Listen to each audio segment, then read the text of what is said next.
the philosopher Nietzsche said, without music, life would be a mistake. And as somebody said, without Bach, God would be a very boring fellow. Touché.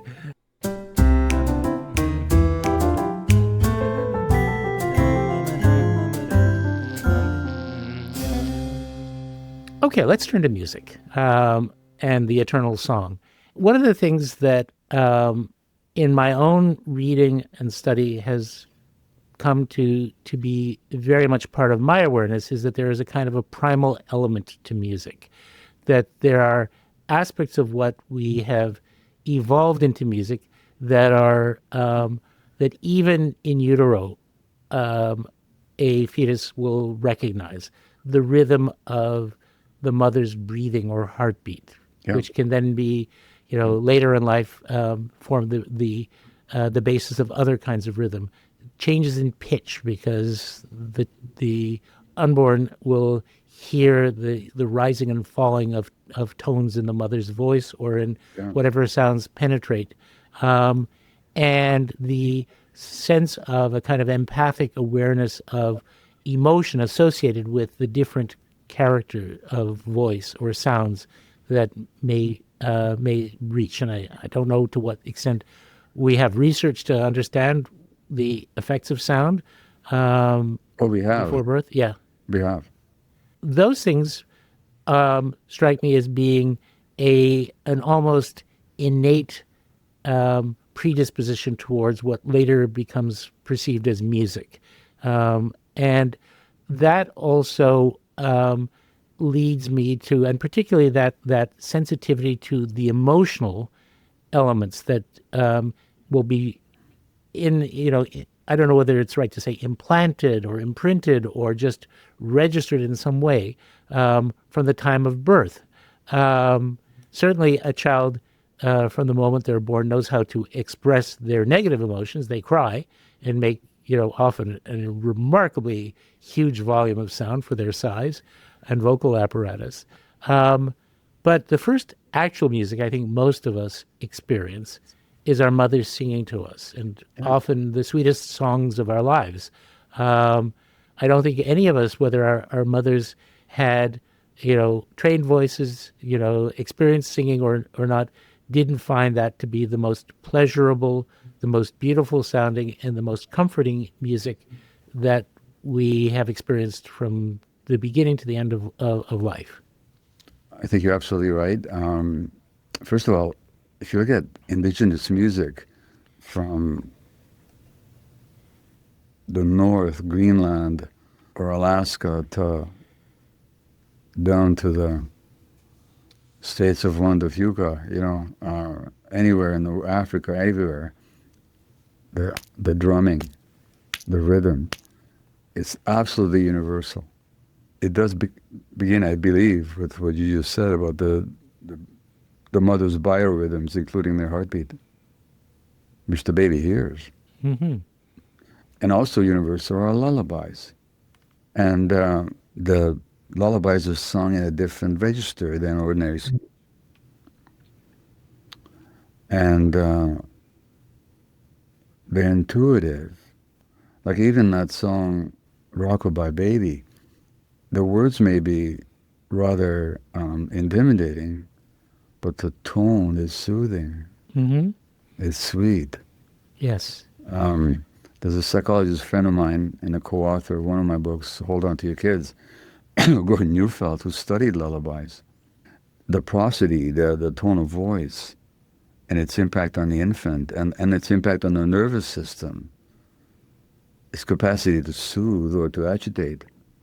I think probably lullabies were the first songs, and drum beat was the first musical expression.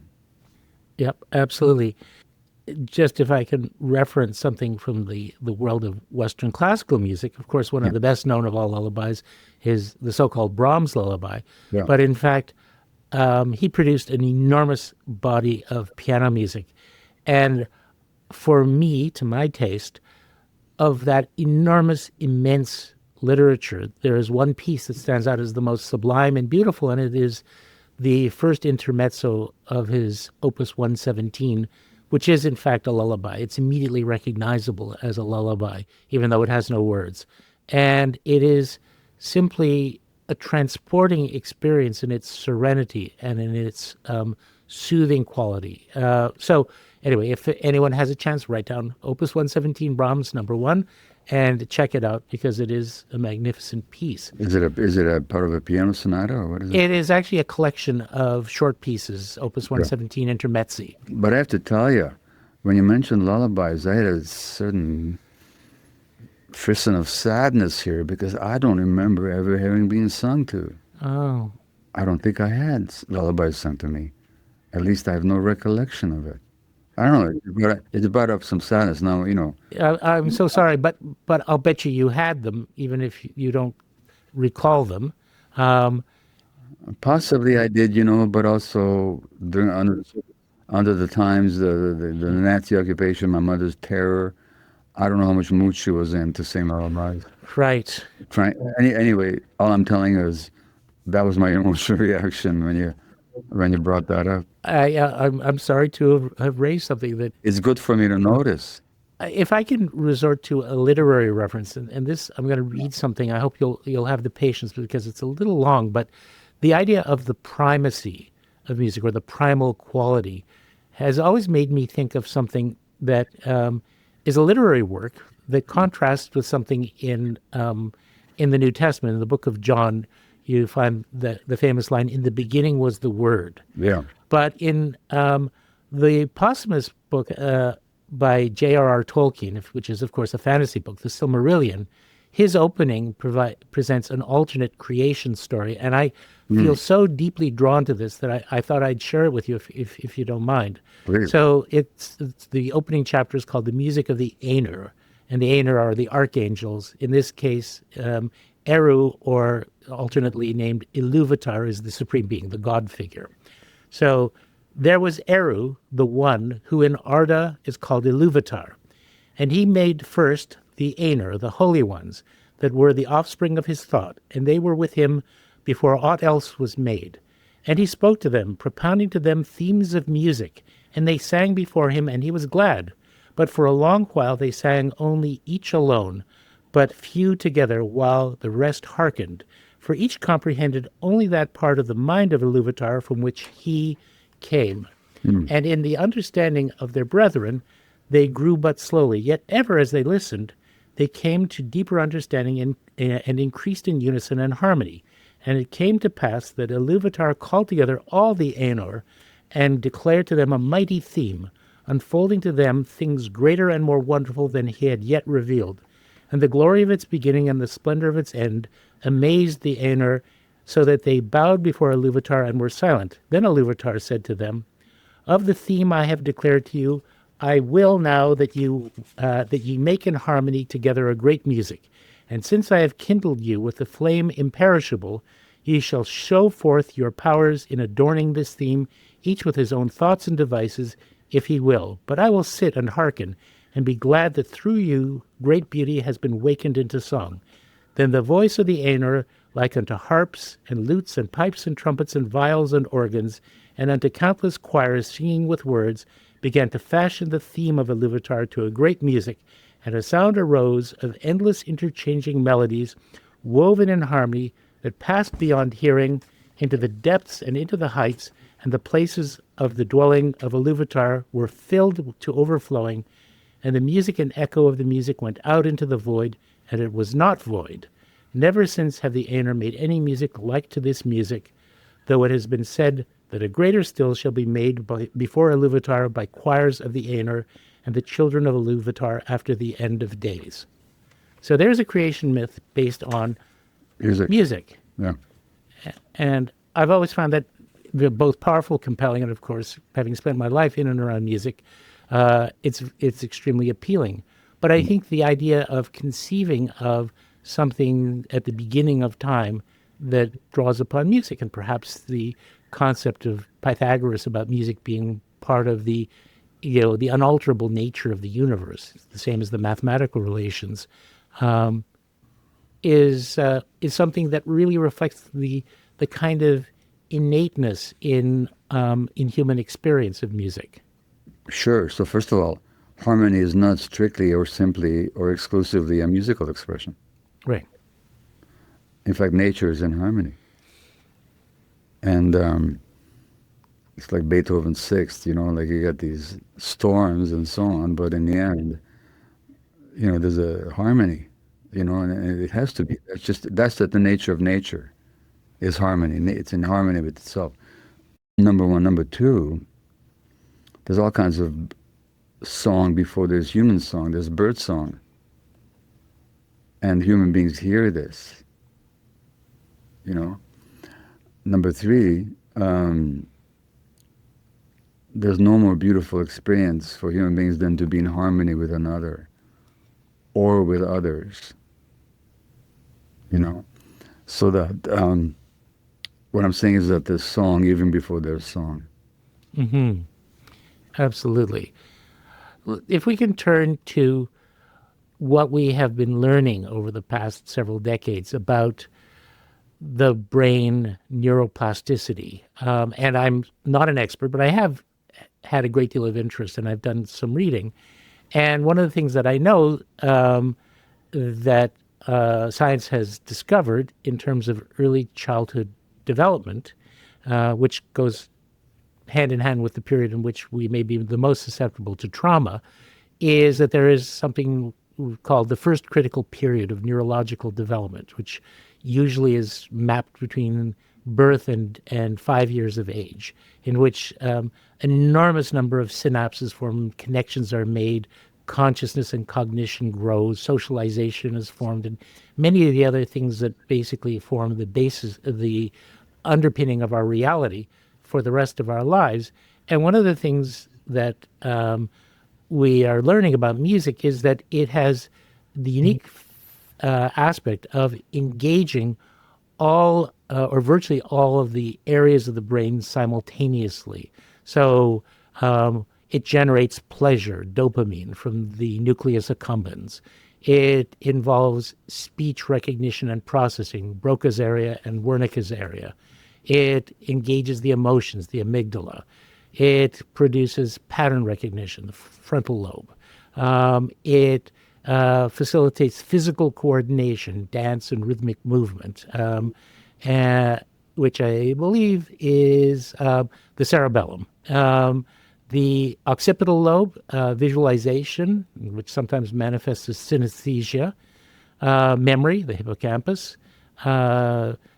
imitation and repetition, the mirror neurons, processing and integration of all these centers together to create a recognizable whole, the corpus callosum, as well as the fact that music has been shown to stimulate, if it's soothing and pleasant music, the hormone for bonding and love, oxytocin, and also to reduce the stress cortisol, stress hormone. So with all of those elements together, and there may be other forms of expression that have many areas of the brain engaged simultaneously, but because of the features of music, it really seems to be an exceptionally psychoactive element in our development. And I'm wondering whether you have any thoughts on that, and particularly how those stimuli can impact early childhood development if there's a lot of music in a child's life, potentially how it can affect them as children grow to maturity, particularly with respect to things like emotional resiliency.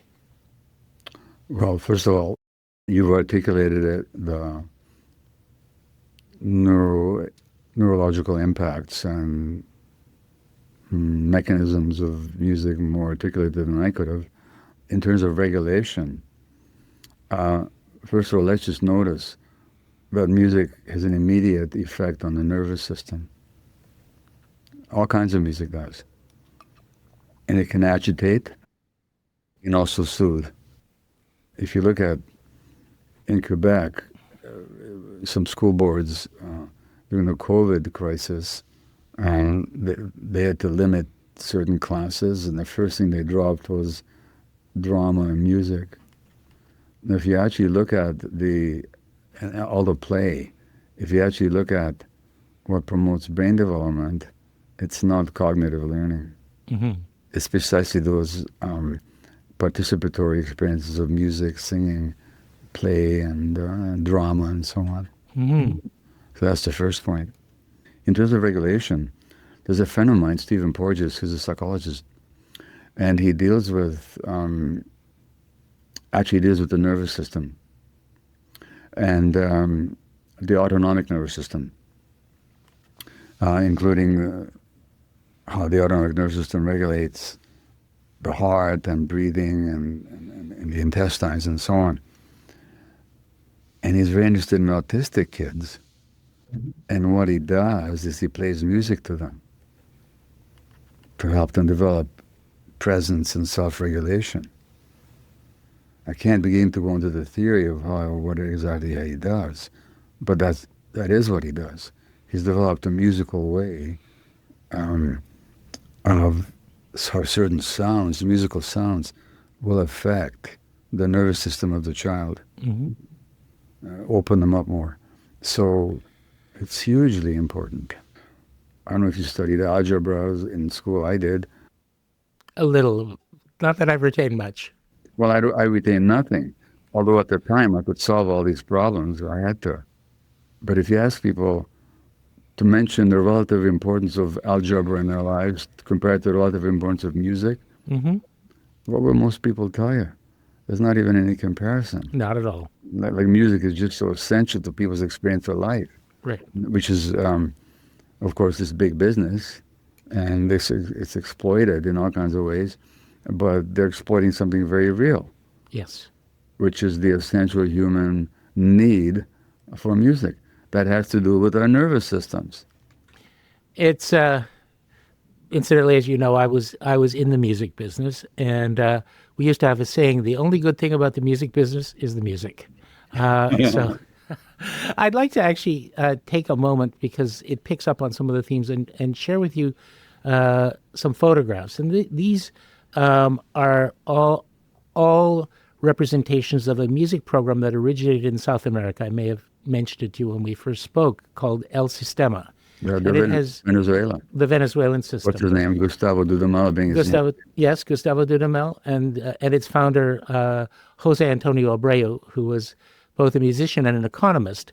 And I've been down there on a number of occasions. And so these are not professional photographs, but I think they illustrate some interesting points that pick up on issues that we've touched on so far. So, okay, this is something that you'll see if you visit Caracas and many other cities in South America. You'll see that these are hillside favelas that are extremely unattractive, and in which there is a great deal of crime, drug use, criminality, violence. So that's a perfect breeding ground for trauma. Within that environment, you will find this. So these are El Sistema, what they call nucleos, after-school programs, where there is a great deal of play that accompanies the giving of music lessons. The program starts in early childhood, often engaging the parents, even though they live a very hard life and they have trouble finding the time. Play, clapping exercises, learning to hum. That progresses to classroom, in which there is a great deal of informality and fun, and the teachers are often on the ground at an eye level or close to as they can get with the kids. And that leads to years and years of ensemble performance. The main focus is playing together in a group without competitiveness about who's better or worse. In fact, the better students are often sitting side by side with the weaker ones so that they can help them. So we see that evolves into mature students in the program who form large orchestral ensembles, who play together and achieve a very high level of success. So they get a great deal of reinforcement by how strong their playing becomes, how effective they become as orchestra members. And the thing that I notice among them is an enormous degree of focus and concentration. So that's, I think, a kind of illustration, not to say that one program is the be-all and end-all, but some of the what I would call the principles that can be embodied in the evolution of music programs that can have a positive effect on the lives of children from early childhood on into adolescence. Do you know, have you ever heard about the landfill harmonic? I have, yes, and in fact they are going to be with us during this World Congress. Oh, fantastic. Well, there's another really dramatic example of kids living in the slums of the slums next to a garbage dump. And they fashion instruments out of discarded metal and plastic and wood. And these kids learn classical music. And what a difference it makes to their lives. You know, Brian, it feels a bit like we were presenting here a commercial for oxygen, you know, like we have to convince the world, you know, oxygen is really important. By the way the world is going, we might have to start selling commercials for oxygen. But the fact that one would have to sell the importance of oxygen, like clean air, what does it say about the state of the world that we have to convince of it, of the need for clean air? Well, what does it say about the state of the world that we strive to educate people on the importance of music? Right. You know, both of them represent a real disconnection. Because anybody who's connected knows how important music is. You know, to the child, to the infant, to the infant-parent bond. Right, right. To one's emotional development, to one's social engagement. It's such a social activity, like in the systema. It's not an individual activity; it's a social activity. Mm-hmm. and all the large numbers of people. Whatever you can say about the quality of the music that sometimes people gather to take in, depends on your tastes. But if you look at the large numbers of people that just gather to experience music together, you know, it's like oxygen for the human soul. It absolutely is. And I dare say that in our highly commercialized society, we tend to assign the value of things according to how much money they can be turned into. Yeah. This value, this oxygenaic value, would exist regardless of whether you could make $1 million, become a big star or a celebrity, whether you could, you know, create an entire industry based on overpricing tickets and all the rest. It is something that, you know, again, to go back to that Thatcher quote, it is the opposite of her statement. There is such a thing as society. Music is an expression of it, particularly when made in this way. Dr. Abreu, the founder of El Sistema, said, an orchestra is the only organization whose sole purpose is to be in harmony with itself. And that is, I think, a very profound thought when you start looking at the creation of social bonds and the ability for people to engage with each other in productive, healthy, and psychically reinforcing rather than diminishing ways. But I don't mean to go on at such great length. And you're right, we don't need to sell it, except that we do, because all across the world today, there are generations of children who can't study music. Even in our own schools in this wealthy, developed country, it is seen as an easy-to-cut extra from curricula. That's right. And so it seems to me that sadly, we do have to advertise oxygen in this case. And it really strikes me that we've been talking about music in the absence of trauma, just as a child growing up, as young people forming their bonds and maturing. But let's talk about music in the presence of trauma, and that we're talking about, like so many young people in whose lives there is some element of emotional wound and pain. and to think about whether music can help. And again, I tend to reach far back into history, but I would start perhaps with the Aristotelian concept of catharsis. Is there a cathartic effect in music that can, to some extent, I'm not talking about cures, because healing is a process, not a pill, but really that can be an element in the road to healing? Well, first of all, Margaret Thatcher, by the way, a very traumatized person. And her statement that there's no society reflected her own isolation and emotional isolation. And she ended her life in complete isolation in the coils of dementia, which is not, as interestingly enough, did her ideological partner, Ronald Reagan. And they're both very traumatized people. That statement reminds me of actually a Slavic folk tale about the peasant who is living on the verge of starvation and has only one thing to his name to sustain him, and that's his cow. And one morning he wakes up and looks in the field, and the cow is on its side dead.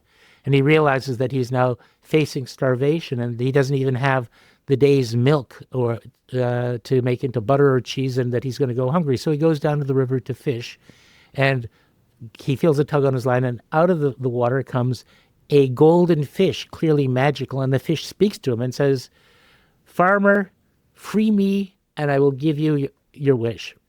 And the farmer says, well, let's see, I have nothing. I'm on the verge of starvation. Wow. I just lost the one thing that I have to my name, my cow. My cow died today. Let me think. Fish, make my neighbor's cow die. So people who are traumatized that way seem to want to spread the good or rather ill news as widely as they can so that they're not suffering alone, I think. Well, that's true. And there's many ramifications of that, including in people who abuse kids. But to come back to your question about catharsis, catharsis is not by itself healing. You can have catharsis, but unless it's followed by some new meaning that you can arrive at, the catharsis itself becomes almost like an orgasmic experience that you want again and again, but it doesn't transform you. So, look, Hitler was a great music fan. Of course, he loved Wagner, although he didn't get Wagner at all. I mean, if you look at the Ring cycle, what's the essence of it? That the striving for wealth and power is destructive. Yes. That's the essence of it. The gods end up being annihilated, Right. And destroying the world around them. Yeah. So, I mean, Hitler learned nothing at all. Maybe Wagner himself didn't learn his own lesson. I don't know. But it's certainly in there. But a lot of catharsis in that music. A lot of catharsis. And Beethoven's Ninth. That last movement is like a giant emotional orgasm. And as I mentioned to this photograph that I saw, I'm pretty sure it was 1944 or 43, Vienna, the Vienna Symphony Orchestra, conducted by Carl Böhm in Beethoven's Ninth. And there's a photograph of the orchestra and the audience. The audience is glittering with the military medals of the Wehrmacht and the SS. And the choir is singing Alles Menschen werden Brüder, and will be brothers, and these people go out there and they commit mass murder. You can have emotional catharsis without any healing. Mm-hmm. So that's catharsis by itself. And there were psychotherapeutic approaches that focused on catharsis, Mm-hmm. but they did not transform people. Can catharsis then, if coupled with other elements of healing, treatment, self-discovery, and also identification of the sources of pain, become an element if used in a strategically effective way. Yeah, and when I work with people, I don't look for catharsis. I look for whatever arises. Mm-hmm. If it happens, it happens. But I don't focus on it, and it's just a question of what can that person then. In catharsis, something is released, Mm-hmm. but then we have to see, well, what else will arise from it. Right. You know, can music be soothing? Yes, it can. By the way, speaking of childhood trauma, and this will be no news to you, but of all the people that I've talked to who were traumatized in childhood, music was their only escape. Mm-hmm. Was the realm of safety, was the realm of being held or being safe or being transported at least out of their traumatic mindset. You know, so there's a huge relationship there. Right. And actually that raises another question that I wanted to mention, which is that not all music is pleasant or soothing. Sometimes it reflects very painful emotions. For example, I think again in the Western classical tradition of the funeral march movement of the Eroica, the Beethoven Eroica Symphony, and when it breaks into that fugal section, to me it feels like a scream of anguish. But or the music of Shostakovich written during the Stalinist terror. I was just yesterday listening to his Fifth Symphony. Yes. Yeah. And and there can be irony and bitterness and many negative reactions. But there is a sense in which, at least for me, subjectively, that can be also an expression of recognition of emotions that I'm feeling, a sense of not being alone in that pain, and therefore a sense of kinship, which can be, again, comforting. That may not be healing. That may be more analgesic than, but the feeling of isolation is something that tends to be diminished with that sense that there are others who understand what I'm going through. Oh yeah, you mentioned Beethoven, his funeral march. Mahler's got funeral marches in his symphonies, some of them, and I find them so compelling. Maybe because it mirrors me, and being mirrored is really important. Well, the idea of and I'm sure that this goes along with many aspects of trauma is the feeling of isolation and aloneness, loneliness. Yeah. So, in a sense, there is. Well, I remember we did some work years ago with the late British film director Anthony Minghella, who directed The English Patient, and he said, when I was young, I was a troubled kid. I was from an immigrant community, Italian in England. I felt alone. I felt isolated. I felt like nothing good would ever happen in my life. And there were two Canadians who got me through it because they expressed what I was feeling. And one of them was Leonard Cohen, and the other one was Glenn Gould. Yeah. And so I thought that was a very powerful statement of acknowledgement that can come through the emotions expressed by music. Yeah. Gould, of course, I have all of his recordings, and I'm no musicologist or musical expert, but compared to other people that play Bach, he's certainly idiosyncratic, and which is not a negative statement. It's just he's not usual, and I don't know if you knew him personally or not. I did not. I've known many people who were very close to him, though. But he was, let's face it, he was a neurodiverse character. He was. And you wonder, I never studied his biography, but I would imagine there's some trauma there for him that his neurodiversity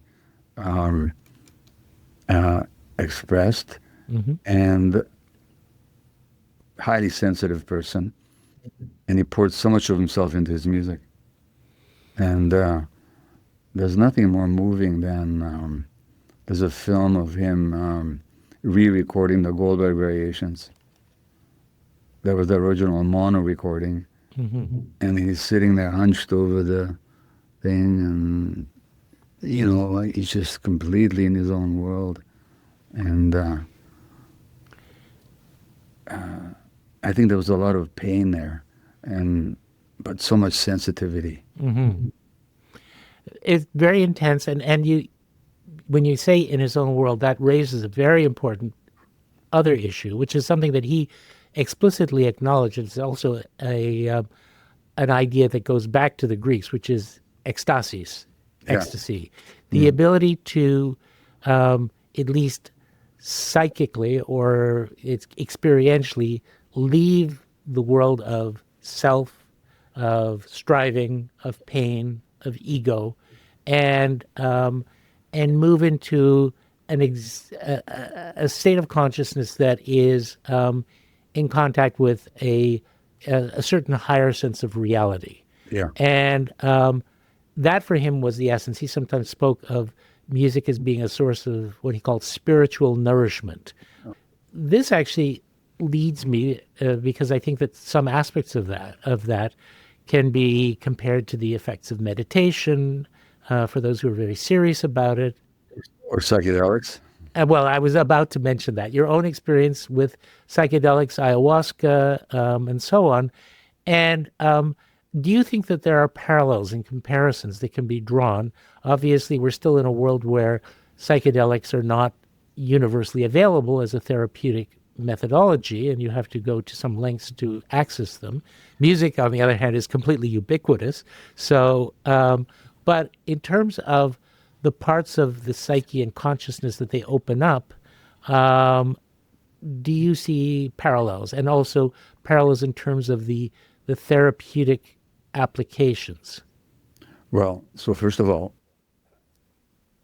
I think this film, Eternal Song, one thing which is about the Indigenous experience and the Indigenous wisdom, what's clear is that for these people, there's no separation between the material and the spiritual, or the natural and the supernatural. Right. And that's how we evolved. Number one. Number two, clearly there's brain circuits that you might call the God circuitry, portals where this mystical, unifying, deep experience can enter. Now, some people get there spontaneously. Hildegard of, what's her name? Bingen. Yeah, she's one of them. Yes. And of course, modern psychiatrists have wondered, did she have epilepsy? No, she didn't have epilepsy. She had this portal open. Right. She was a mystic. She was mystic. So some people can get that. I'm not wired for that, but some people are. The circuitry is there, but some people the circuitry is more available. Right. No, you can also some people get there through meditation. Some people get there spontaneously. Some people get there through meditation. Some people have to sit in the Zen center for 20 years before they have it. Others have it as children completely spontaneously. Yep. I was like, why do they get to get it and I don't get to get it? But in other words, there's a portal there. So the question is there only one way to get to the portal? Clearly not. And music is one of them. And certainly in my own relationship to music, a sense of spiritual fulfillment was one of the drives that I had. Now, music would only give it to me temporarily, but it would give it to me. In terms of therapy, there is music therapy. Yes. There's actually sound therapy. And again, we're talking about the same portals, the same brain circuitry, in other words. So whatever you ask, the answer is yes.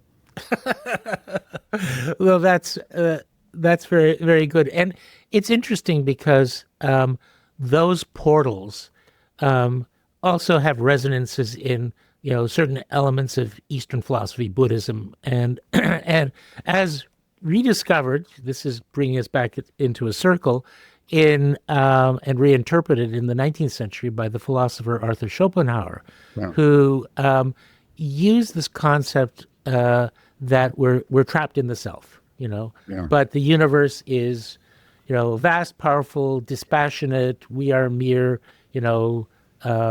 particularities that get thrown up like droplets out of the sea, only to be swallowed back again. And the realization that there is this grandeur that is so far beyond us is something that strips away what he called the veil of Maya, to pick up a Buddhist term that puts us in contact with a higher reality, and we can experience it by standing at the foot of a huge mountain that makes us feel, that our ego is momentarily stripped away, or through the arts. And then he ranked the arts and ultimately came up with music as the highest. And this was a huge influence, again, on Wagner.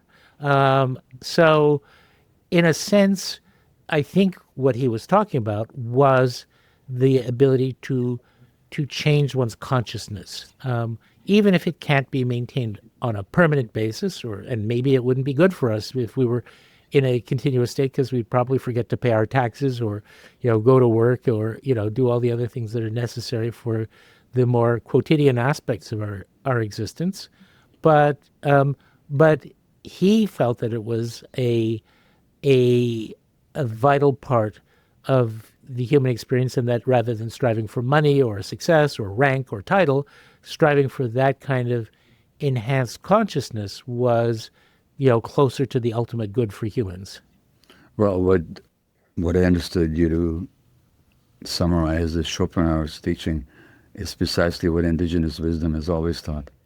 Mm-hmm. And I'm just reading a book, apropos, called Of Water and Spirit by Maladoma Patrice Somé, who's from Burkina Faso originally, mm-hmm. and comes from a tradition of shamans. And then,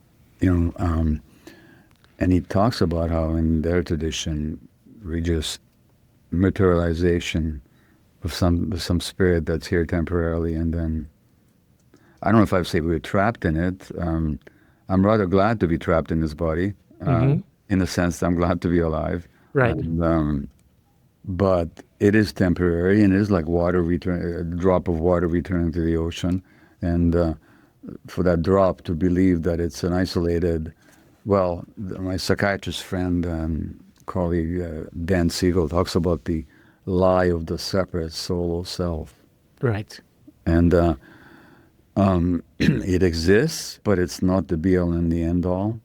And it's not solo, and it's not separate. And the music, again, opens to that vast oceanic existence, especially, not exclusively if you listen to indigenous chants and all that, but in the Western tradition, classical music finds it's the highest elaboration. And when you listen to a Beethoven or a Shostakovich, for that matter, or Bartok, any one of them, they didn't do this on their own. They're channeling something. Yes. They have this incredible talent. But when you listen to Beethoven's late quartets, they're beyond time. They are. You could hardly place them in the early 19th century, can you? Right. And like he was in some sphere that who knows how he got there and what allowed him to be there. But he was, I'm not saying he didn't create it, and his talent had everything to do with it, but it couldn't have started from that little body. Right. Exactly. He's channeling something universal, Right. By the way, also an incredibly traumatized person. He had a horrible childhood. Yeah. Yeah. Yeah. But you're 100% right. The other thing about these composers in that tradition is that they did belong to a community, even though their work was largely conducted, the composing, in isolation. And that was a community of tradition because, Mahler felt the presence of Beethoven and Schumann and Schubert, and before that, Mozart and Bach. And, Bach belonged to a huge musical family and, sought out, other composers like Buxtehude and Lübeck in his own time. So there's always this sense of non-isolation, of being part of a larger whole, of, to, I guess, quote John Donne, not being an island, right? But being a part of a larger piece of mankind. Yeah, absolutely. Absolutely. And to me, when I look at an orchestra and I think of how does a human mind even create. I mean, I don't read music, Right. but I imagine if I could read a Mahler or a Shostakovich or Beethoven, a Mozart symphony, do they write the parts for every instrument out? They sure did. Well, so how does the mind even do that? That when the oboe is doing this, the violin is doing that. I mean, that's it. That's a miracle in itself. Number one, and number two, then the secondary miracle that a whole bunch of human beings get together, they sit down in a room, and then they recreate it. Right.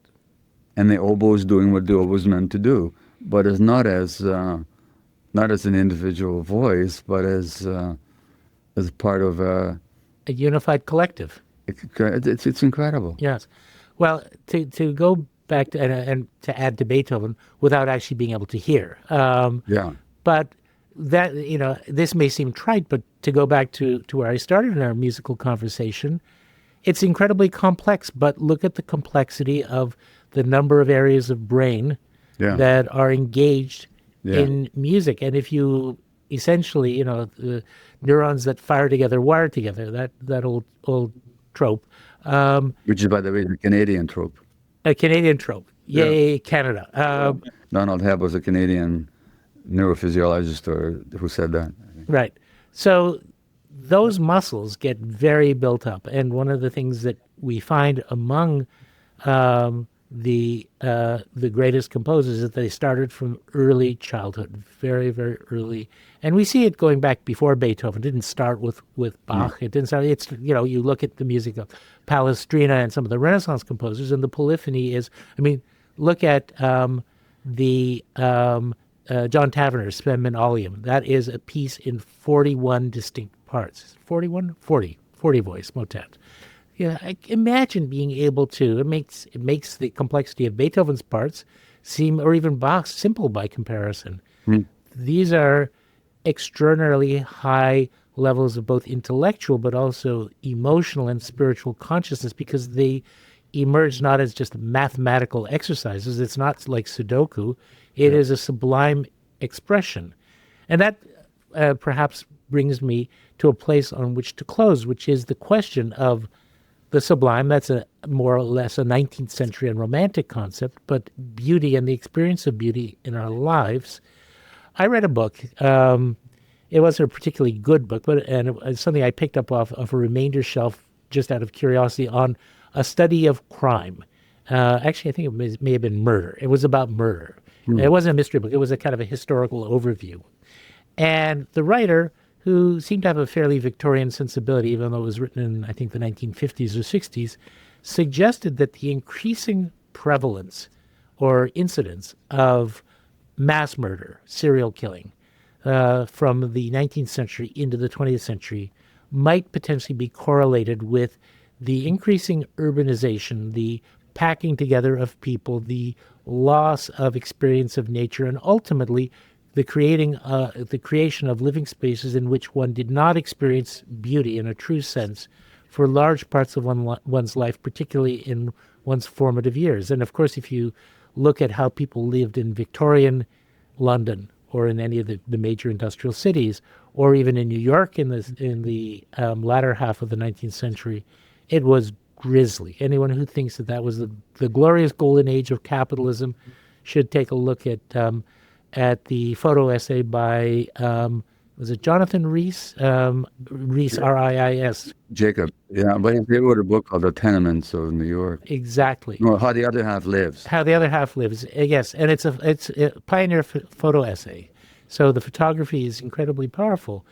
Okay, I think that to suggest that we increasingly have come to live in environments in which just the concept of beauty as something that needs to be part of life experience and a continuous part may be seen as kind of a poetic affectation, something that is just,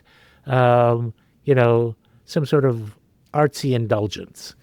But I'm wondering whether you have other thoughts on the aesthetic element of the human psyche, the ability to experience joy in the experience of beautiful things, beautiful ideas, beautiful music, and whether that is something that we don't pay enough attention to. You know, I'm not talking as any kind of an expert here. I'm just giving you my personal response. Beauty is one aspect of it, but can Shostakovich's symphonies be called beautiful?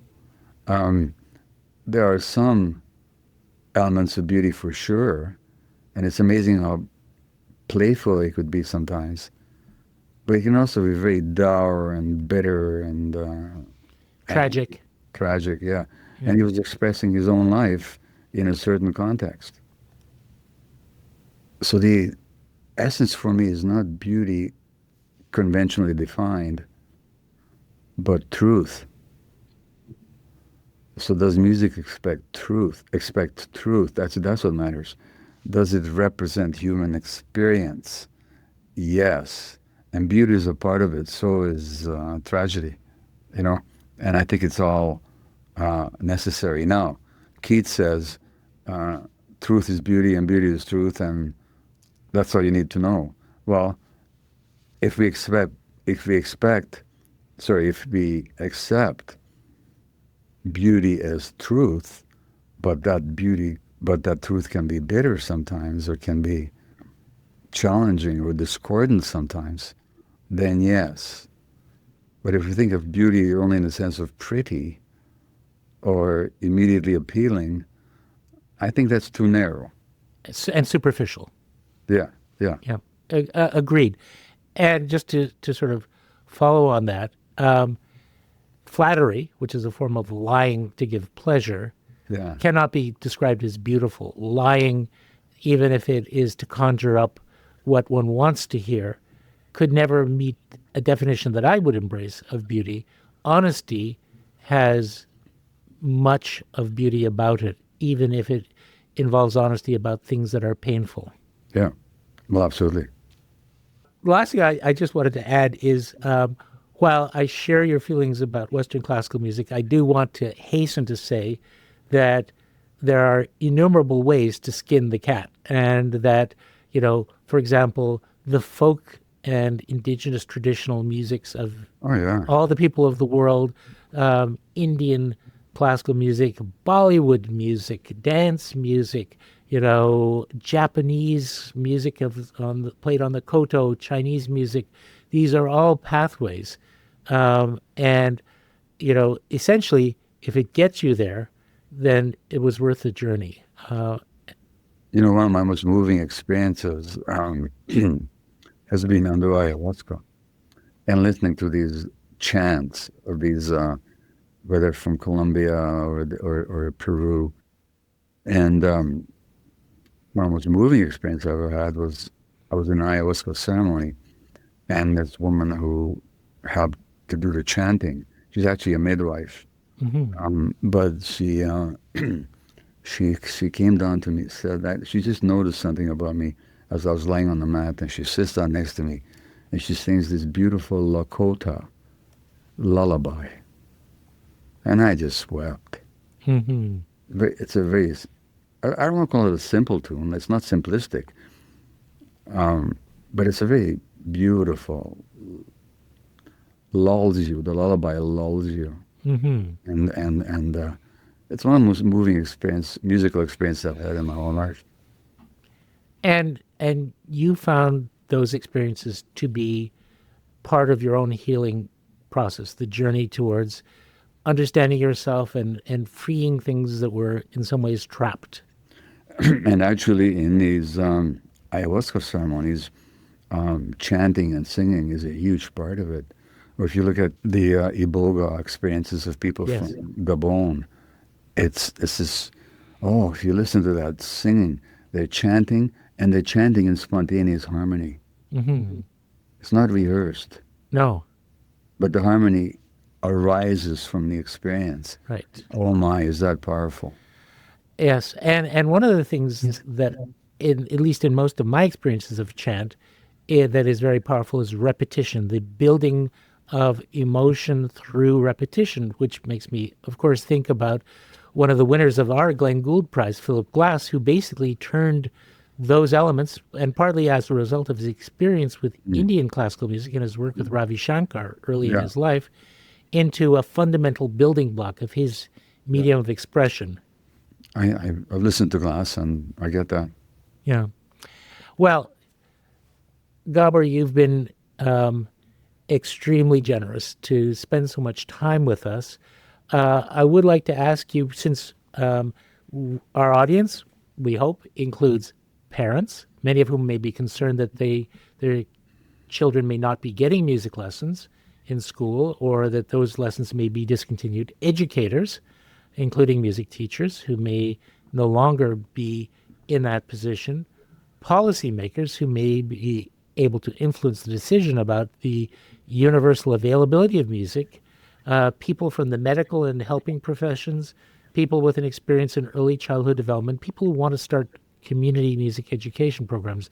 We have a very, very wide-ranging audience, I hope. And if there are any parting thoughts that you might like to leave with them, specifically on the idea that we are trying to champion with this World Congress, which is that music is a right for every child, and the ability to learn it and express it and make it should be treated that way, as a universally available good in their lives. I can go back to two strands in our conversation. One is, first of all, the universality of music in human experience. The universality. It's not accidental. Now, the problem is, we used to live in a society where music was created in the home and in the communal meetings and in the communal experiences. That's no longer the case. Music is consumed much more than it is created these days. And we lose something in that process. So why not help our children create music and teach them how to do it and give them the space and the venue and the possibility of doing so? Number one. Number two, anybody who's listening, just ask yourself, how important has music been in your life? And what would your life be like if we strip music out of your life right now? Or at any time in your life? So that's how important it is. And if it's that important, what sense does it make not to incorporate it and to make it a value in education, in healing, in social life, in family life? It belongs to us all, and we need to share it, cherish it, and, if I can say so, universalize it, because as the philosopher Nietzsche said, without music, life would be a mistake. And as somebody said, without Bach, God would be a very boring fellow. Touché. Gabor, thank you so much. My pleasure. Thank you, Brian. Thanks. The Glenn Gould Foundation is a registered Canadian charity, and we rely on the support of arts lovers like you to keep bringing inspiring stories to life. Please consider giving by visiting our website, glenngould.ca, and follow us across social media at the Glenn Gould Foundation. Thank you so much for joining us for this episode of the Gould Standard.